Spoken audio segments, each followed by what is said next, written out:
Hello दोस्तों, welcome to हमारी academy official and my name is Abhay. तो दोस्तों आज ये क्लास नंबर 7 है। ये हमारे अकाउंटेंट से रिलेटेड, ठीक है। जितने भी कैंडिडेट ने ये हमारे अकाउंटेंट का फॉर्म फिलअप किया हुआ है उनके लिए यह क्लास आज बहुत इंपॉर्टेंट है, क्योंकि इसमें मैं आज टॉप 5 क्वेश्चन जो आपके अकाउंट से रिलेटेड है, ठीक है, अकाउंट से रिलेटेड है ये पूरे क्वेश्चन, ठीक है। ये आपके सभी परीक्षाओं में हमेशा पूछे जाते रहे हैं। ये ट्रेंडिंग क्वेश्चन है, आपकी परीक्षा की दृष्टि से बहुत ही महत्वपूर्ण हो सकते हैं, ठीक है। So today's class is very most important for all E M R S accountant candidate, right. चलो तो वीडियो स्टार्ट करते हैं। देखिए, वीडियो स्टार्ट करने से पहले मैं सभी जितने भी व्यूवर्स हैं, जितने भी कैंडिडेट इस वीडियो को देख रहे हैं, आप मेरे पेड बैच से जरूर ज्वाइन होइए। पेड बैच से आप जरूर ज्वाइन होइए, क्योंकि पूरी तरीके से जो पेड बैच की क्लासेज है वो 15 जुलाई से स्टार्ट है। 15 जुलाई से पूरी पेड बैच की क्लासेज रन कर रही है। पेड बैच से आप ज्वाइन होना ना भूलें। वहाँ पर टोटल पेड बैच में आपको 6 paper, accounting, annual account, budget, taxation, financial management, government portal, GST and auditors, total इन सबकी कंप्लीट क्लासेज चल रही हैं। थियरी बेस्ड पूरी क्लासेज चलती है एंड देन न्यूमेरिकल भी कराए जाते हैं एंड चैप्टर वाइज एमसीक्यू भी कराया जाता है। पेड बैच की फीस ओनली 199 है, ओनली 199। अगर आप पेड बैच से ज्वाइन होते हैं तो आपका सिलेक्शन 100% पक्का है। आप पेड बैच से ज्वाइन होना ना भूलें। दिए गए नंबर पे कॉल करके आप पेड बैच से रिलेटेड जानकारी प्राप्त कर सकते हैं, ठीक है। चलिए क्वेश्चन हम यहाँ से स्टार्ट करते हैं। आज का जो हमारा क्वेश्चन है कि the registration of partnership firm, मतलब साझेदारी फर्म का पंजीयन है। तो साझेदारी मतलब 2 या 3 व्यक्ति अगर मिलकर एक बिजनेस को चला रहे हैं, ठीक है, तो वो पार्टनरशिपिंग होता है। मतलब 2 या 3 व्यक्ति अगर मिलकर किसी फर्म को चला रहे हैं, ठीक है, तो वो साझेदारी फर्म होता है, ठीक है, पार्टनरशिपिंग फर्म होता है। उसका हम पूरी तरीके से रजिस्ट्रेशन उसका क्या होता है। रजिस्ट्रेशन आपके ऑप्शन है भारतीय साझेदारी अधिनियम के अनिवार्य, मतलब मैंडेटरी ऑफ इंडियन पार्टनरशिप, या सेकंड है भारतीय आयकर अधिनियम के अनिवार्य, mandatory of Indian income tax act, and भारतीय कंपनी अधिनियम के अनिवार्य, mandatory of Indian company act, या वॉलंटरी मतलब ऐच्छिक। मतलब साझेदारी का पंजीयन कैसे होता है, किस अधिनियम के तहत होता है। भारतीय साझेदारी अधिनियम के अनिवार्य मतलब भारतीय साझेदारी अधिनियम के तहत होता है। Mandatory of Indian partnership, mandatory of Indian income tax, ठीक है, mandatory of Indian company act, या वॉलंटरी या ऐच्छिक। मतलब ऐच्छिक मीन मतलब होता है आपस में समझौता करके, मतलब आप सब आपस में मान लीजिए ABC या राम श्याम दिलीप, ये तीनों मिलकर आपस में समझौता करके कोई पार्टनरशिप मतलब कोई फर्म खड़ा करते हैं और साझेदारी करते हैं, ठीक है। साझेदारी फर्म खड़ा करते हैं। और तो क्या इनका रजिस्ट्रेशन क्या इनका ऐच्छिक होता है, आपस में मिलजुल कर होता है। तो आपके राइट आंसर क्या है, चलिए इसका आंसर देखते हैं। इसका आंसर है ऐच्छिक, ठीक है। इसका आंसर है ऐच्छिक मतलब वॉलंटरी। 2 या 2 से अधिक साझेदारों द्वारा स्थापित की गई साझेदारी संस्था का पंजीयन कराना है, ठीक है। 2 या 2 से अधिक साझेदारी द्वारा, ठीक है, स्थापित की गई साझेदारी संस्था का पंजीयन कराना है। ऐच्छिक होता है, मतलब अपनी इच्छा के अनुसार होता है, ना कि अनिवार्य होता है। जबकि कंपनी का पंजीयन कराना अनिवार्य होता है।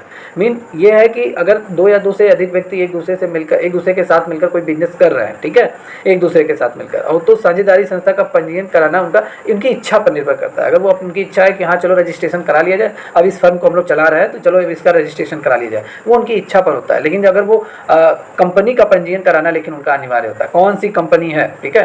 पार्टनरशिप का जो उन लोगों का होता है, जैसे पार्टनरशिप का पूरी तरीके से रजिस्ट्रेशन, ठीक है, पार्टनरशिप का कि आपस में हम लोग बिजनेस कर रहे हैं, तो पार्टनरशिप का रजिस्ट्रेशन कराना उनकी इच्छा पर होता है। लेकिन यही चीज़ है कि कंपनी का रजिस्ट्रेशन कराना कंपलसरी होता है। मतलब एक कंपनी खड़ा करे उसका रजिस्ट्रेशन होना चाहिए। आपस में जैसे होता नहीं है कि कोर्ट कचहरी में एक हलफनामा होता है, एक बयाना पेपर होता है कि मैं आपके यहाँ किराए पर रह रहा हूँ, तो ये हलफनामा है, इसमें मैं इतने दिन तक रहूँगा। तो वैसे पार्टनरशिप में भी होता है कि आपस में 1 2 3 मतलब 3-4 व्यक्ति अगर बिजनेस कर रहे हैं तो आपस में भी साझेदारी मतलब पार्टनरशिप का पंजीयन रजिस्ट्रेशन करा सकते हैं। ये उनकी इच्छा पर निर्भर है, राइट। थोड़ी टिपिकल क्वेश्चन है, इसको समझने का प्रयास कीजिए, ठीक है। चलिए आगे अगर हम बात सेकंड क्वेश्चन देखते हैं। सेकंड क्वेश्चन है आपका कि a company can purchase its own, एक कंपनी क्रय कर सकती है, खरीद सकती है स्वयं अपने। क्या क्या खरीद सकती है, आपके ऑप्शन है इक्विटी शेयर, समता अंशों को, प्रेफरेंस शेयर, पूर्वाधिकार अंशों को, डिवेंचर्स को परचेज कर सकती है, या ऑल ऑफ दिस, या इन सभी को परचेज कर सकती है, ठीक है। आपके राइट आंसर है, राइट आंसर आपके हैं ऋण पत्रों को, ठीक है। पूरी तरीके से कंपनी एक डिवेंचर को पूरी तरीके से क्रय कर सकती है, ठीक है। आइए इसके एक्सप्लेनेशन को देखते हैं। इसका एक्सप्लेनेशन है the company can sell it's debenture from the open market, company अपने ऋण पत्रों को खुले बाजार में बेच सकती है। यहाँ पे थोड़ा टाइपिंग रह रहा है, यहाँ पे बेच सकती है, ठीक है, बेच सकती है।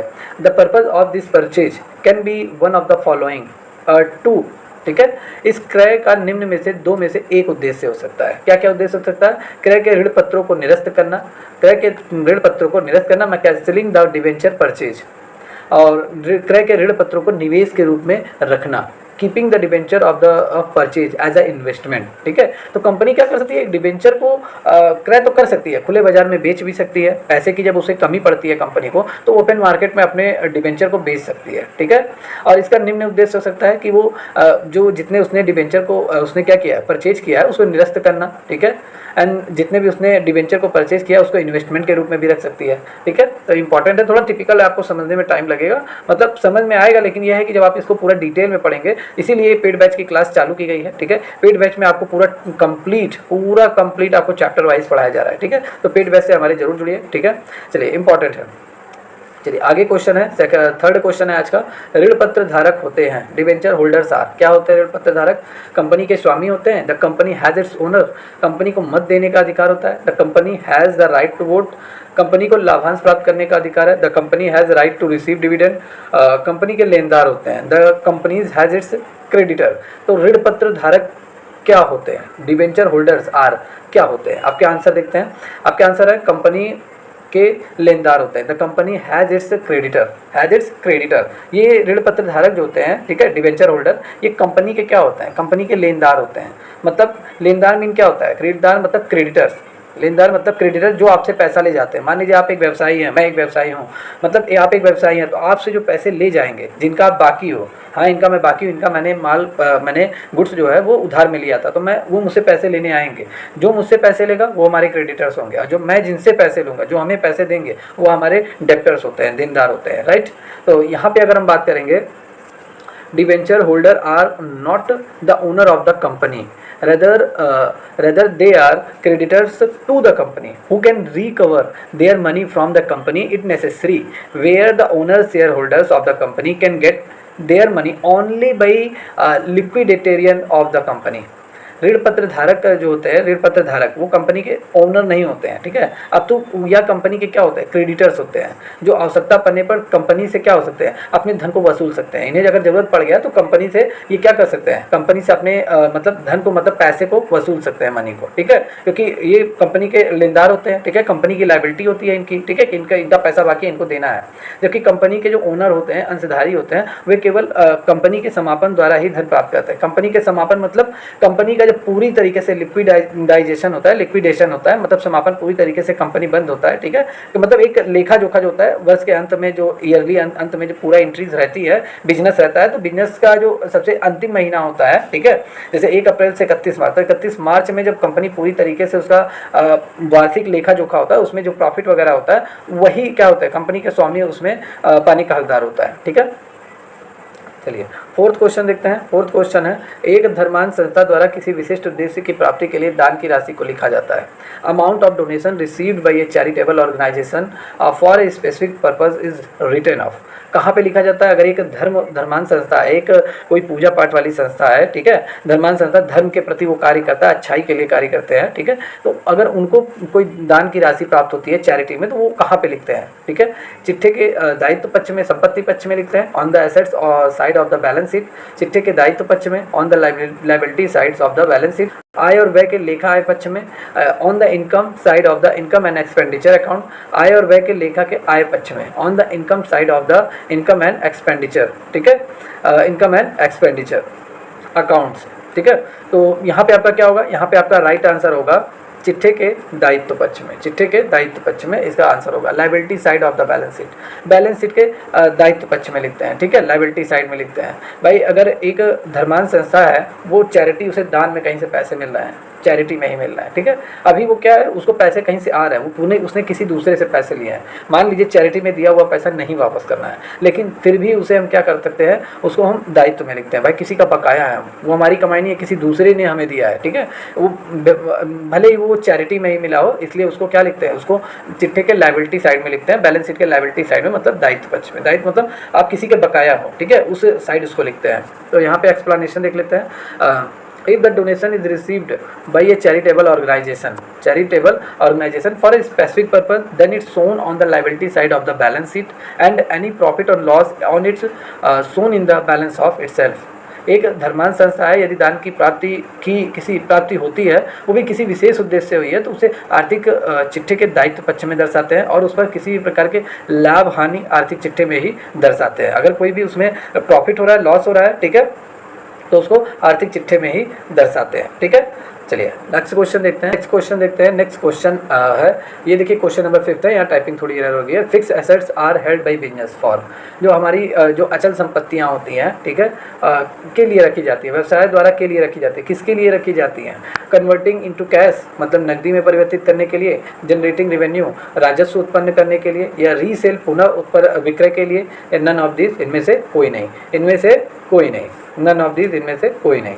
तो आपके आंसर क्या हो सकते हैं? ठीक है, आइए डिस्कस करते हैं पहले इसके बारे में। देखिए अचल संपत्तियां क्या होती हैं? अचल संपत्तियां, यहाँ पहले इसके आंसर देख लेते हैं, देन मैं आपको क्लियर कर देता हूँ। ठीक है, देखिए यहाँ पे जो है अचल संपत्तियां जो रखी जाती है व्यवसाय द्वारा, वो इसका राइट आंसर है राजस्व उत्पन्न करने के लिए, मतलब रिवेन्यू जनरेट करने के लिए ये अचल संपत्तियां रखी जाती हैं। ठीक है, अब यहाँ पे जान लेते हैं ये अचल संपत्ति है क्या, मतलब फिक्स एसेट है क्या। ठीक है, एक देखिए फिक्स एसेट्स आपका जो होता है, ठीक है, फिक्स एसेट्स होता है, ये स्थिर संपत्तियां होती हैं पूरी तरीके से, मतलब चल नहीं सकती। मतलब फिक्स एसेट्स में आपका क्या आएगा? लैंड आएगा, बिल्डिंग आएगा, ठीक है, लैंड आएगा, बिल्डिंग आएगा, ठीक है, ये सब आपकी अचल संपत्तियां होती हैं। ठीक है, बिल्डिंग हो गया, जैसे कोई मैं कह सकता हूँ लैंड, बिल्डिंग अचल संपत्तियां होती हैं। ठीक है, फिक्स एसेट्स होते हैं, तो इनको बिजनेस में रखा जाता है। ठीक है, संपत्तियां जो होती हैं व्यवसाय द्वारा राजस्व उत्पन्न के लिए रखी जाती है। मान लीजिए आपके पास कोई बिल्डिंग है, आपने उसको क्या कर दिया, उसको किसी फैक्ट्री वाले को दे दिया, ठीक है, तो वहाँ से आपको कुछ अमाउंट आपको मिलेगा, आपको रॉयल्टी मिलेगी, क्योंकि वो घर आपका है, वो बिल्डिंग आपका है। तो ये रिवेन्यू जनरेट करने के लिए रखी जाती है, जितनी भी फिक्स एसेट्स हमारी होती है। ठीक है, फिक्स एसेट्स और जो हमारी क्या होती है, फिक्स एसेट्स होती हैं, ठीक है, रिवेन्यू उत्पन्न करने के लिए ये रखी जाती हैं। राइट, चलिए राइट। अगर मैं यहाँ पे बात करूँगा, ये अगर फिक्स एसेट्स है तो करंट एसेट्स क्या होता है? एसेट्स टू टाइप के होते हैं, एक करंट एसेट्स होता है, एक फिक्स एसेट्स होता है। करंट एसेट्स में आपके क्या क्या आ जाएगा? आपका करंट एसेट्स में मशीन आ जाएगी, ठीक है, मशीन आ जाएगा आपका, एंड देन बाइक वगैरह आ जाएगा। ठीक है, जितने भी गुड्स वगैरह हैं, जैसे फ्रिज, टीवी, कूलर, फ्रिज, मतलब जितने भी आल टोटल आप सभी को जोड़ लो, जिन्हें हम देख सकते हैं, छू सकते हैं, और उनको तुरंत एक वर्ष के अंत के अंदर उनको मतलब कैश सकता है, तो वो आपके क्या होते हैं? वो आपके करंट एसेट्स होते हैं। ठीक है, उनको तुरंत नकदी में परिवर्तित किया जा सकता है। ठीक है, तुरंत, जैसे मैं ज्वेलरी का भी नाम लूंगा, ज्वेलरी भी आपका करंट एसेट्स है। ठीक है, जितनी भी ज्वेलरियाँ होती हैं, मतलब सोना, चांदी, हीरा, जितने भी हैं, इनको तुरंत बेचकर आपको कैश में तुरंत कन्वर्ट हो जाएगा, वो करंट एसेट्स होते हैं। अब फिक्स एसेट्स क्या होते हैं? जैसे लैंड हो गया, बिल्डिंग हो गया, तो ये सब आपके करंट फिक्स एसेट्स होते हैं। ये रेवेन्यू जनरेट करने के लिए उत्पन्न किए जाते हैं, मतलब जनरेटिंग रेवेन्यू उत्पन्न करते हैं। राइट, तो ये टोटल 5 क्वेश्चन थे जो आपकी परीक्षा की दृष्टि से बहुत इंपॉर्टेंट थे। देखिए जितने भी कैंडिडेट जो ये हमारे से अकाउंटेंट का तैयारी कर रहे हैं, उसके लिए फॉर्म फिलअप किए हुए हैं। देखिए 1100 रुपये आपने टोटल आपने वेस्ट नहीं, इसे मैं कहूँगा 1100 रुपये आपने फॉर्म फिलअप के लिए लगाया हुआ है। ठीक है, 1100 रुपये, तो इस पैसे लगाने को भूल जाइए। ठीक है, जितने भी कैंडिडेट जो ये हमारे अकाउंटेंट से रिलेटेड एग्जाम की तैयारी कर रहे हैं, आप पेड बैच से ज्वाइन होना ना भूलें, क्योंकि इसमें आपको कंप्लीट तैयारी कराई जा रही है। पूरे टोटल 6 पेपर की कंप्लीट तैयारी कराई जा रही है। ठीक है, इसमें 40 क्वेश्चन 40 मार्क्स आने हैं, इसके थियरी पूरी पढ़ाई जाएगी, एंड देन न्यूमेरिकल्स भी आपको कराए जाएंगे, एंड देन MCQ की क्लासेस भी आपकी चल रही हैं। ठीक है, अभी जो क्लासेस चल रही हैं वो 15 जुलाई से चल रही है, अभी पूरी थियरी की क्लास चल रही है। देन जितने भी लोग कैंडिडेट को जो डीप में पढ़ना है, डीप में नॉलेज लेना है, वन लाइनर नहीं, ठीक है, पेड बैच को जरूर ज्वाइन करें। पेड बैच से ही आपको सफलता मिलेगी, सक्सेस पक्का है। तो जितने भी कैंडिडेट वीडियो को देख रहे हैं, चैनल को लाइक एंड सब्सक्राइब करना ना भूलें, बेल आइकन पर प्रेस करना ना भूलें। #हमारी अकेडमी ऑफिशियल।